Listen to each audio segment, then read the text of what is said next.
جس روایت کو پڑھنا چاہتا ہوں شاید برداشت کر سکیں، آج مردوں میں کوئی ہو نہ ہو، میرا دل کہتا ہے بیویوں میں ایک بیوی ضرور آئیں گے جنہوں نے بیٹی کے کانوں سے بہتا خون دیکھا ہے، جنہوں نے جب شام سے رہائی ملی، آنکھیں بند کر کے ذرا شام چلیے گا، مجھے معاف کر دیجئے، آخری مجلس ہے، پروردگارہ یہ آخری مجلس قرار نہ دے۔ جب شام سے تبرکات واپس آ رہے تھے، پہلے سر آئے پھر تبرکات واپس آئے۔ مولا سجاد نے فرمایا تھا یزید سے کہو شہداء کے سر واپس کر دے، سر آ گئے، پھر کہا یزید سے کہو جو تبرکات لوٹے تھے وہ واپس کر دے۔ رات کے 2 بج رہے ہیں، آپ تھک گئے ہوں گے نا، سارا دن آپ نے کام کیا، کئی گھنٹوں سے مجلس میں بیٹھے ہیں، لیکن آپ بیٹھے تو نہیں رہیں گے، اپنے بستروں پہ چلے جائیں گے نا۔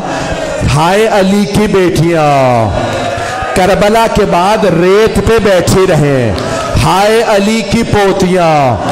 میرا بھائی برداشت نہیں کر رہا، میرے بچہ بس میں روکے انہیں، بس بھائی میں مکمل کر رہا ہوں۔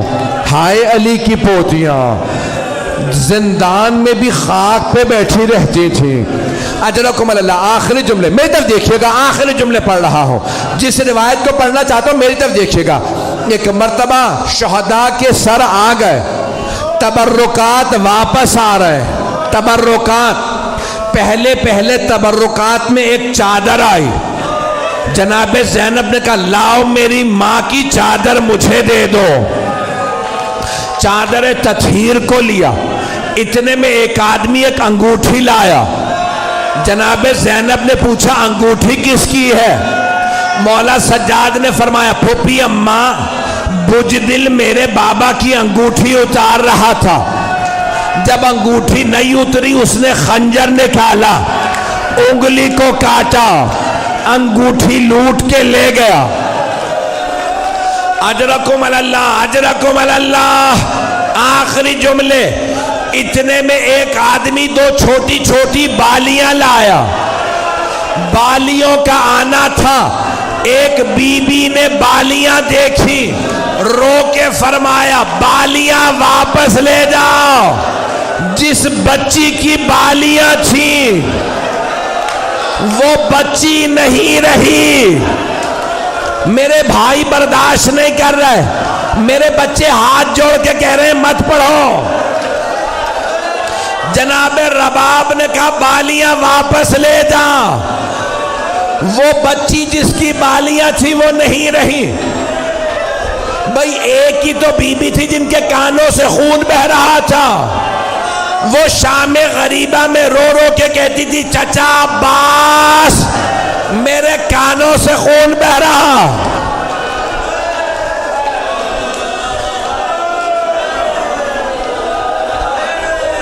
اجرکم اللہ، اجرکم اللہ، آخری جملے، آخری جملے۔ 3 دن تک بیبیاں شام میں روتی رہیں، 3 دن گزر گئے، مولا سجاد نے فرمایا پھوپھی اماں بیویوں سے کہہ دیں کل صبح ہم مدینے واپس چلے جائیں گے۔ صبح نمودار ہوئی، مولا سجاد نے پوچھا پھوپھی اماں بیویاں تیار ہیں؟